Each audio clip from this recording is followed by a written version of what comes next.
Flyin Brian J, MMAmania.com. We're talking about the main event of UFC Albany, where Derrick The Black Beast Lewis takes on Shamil Abdurakhimov. Now, both of these guys have a detriment in their game, in that when they get put on their backs, they're basically going to be relegated there for probably the next few minutes at least, and they don't have the best get-up game. But on the flip side, they're both really good in top position on the ground. Derrick Lewis is going to be raining some ground and pound that's absolutely devastating and might send his opponent's head right through the canvas. Where Shamil Abdurakhimov, he's got some decent ground and pound, but he's a little bit more diverse in that he's going to also be looking for some submissions. On the feet, Shamil has been training in boxing since he was 11 years old. He started training in Wushu Sanda when he was 17, and he's an international master of sport in kickboxing. Derrick Lewis has a black belt in swanging and banging. Once again, Shamil's going to have a diversity advantage on the feet as well as on the ground. On the feet, Shamil lists his favorite striking technique as a spinning back fist, and surprisingly enough, this heavyweight fighter throws quite a few spinning back fists, and he will also throw spinning back kicks to the body. In terms of combinations thrown, he's really good with ones and twos and throws a ton of uppercuts, especially when the fight is in close.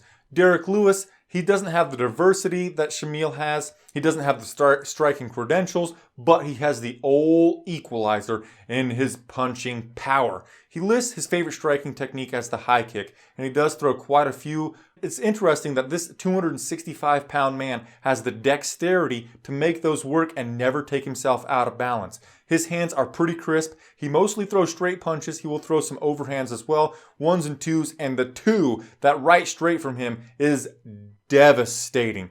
So I mentioned that Shamil has a diversity advantage on the ground. He also has a diversity advantage on the feet. But that old equalizer from Derrick Lewis is going to be too prevalent here. Most of the time in Derrick Lewis's fights, you could say that the other guy is more skilled than he is. They put more combinations together than he does. But his right hand makes it so you can't pick against this man.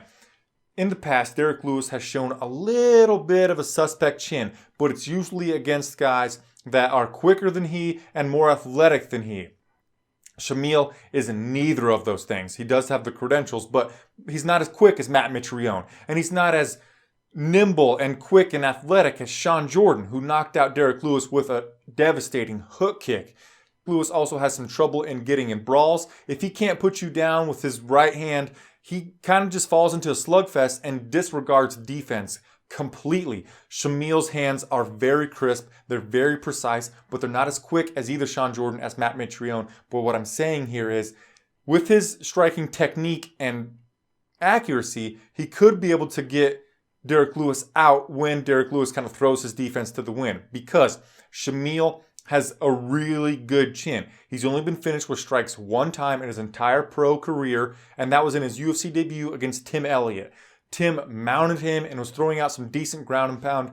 I really think the ref stopped it early, but Shamil didn't complain, so, I can't complain either. But what I'm saying here is his only loss was a questionable stoppage, and he has a really good chin. This fight should be really exciting because I do think that the majority of it takes place on the feet.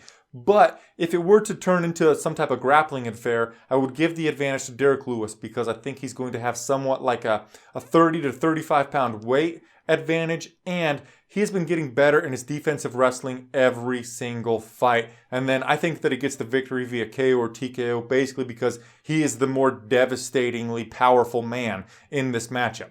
Tell me if you think that we see a slight upset here and think that Shamil Abdurakhimov pulls it off against the Black Beast, or do you think that the Black Beast gets his 5th victory in a row and becomes really a household name and the next prospect that the UFC needs in the heavyweight division? Please give the video a thumbs up, and I'll see you on my next one.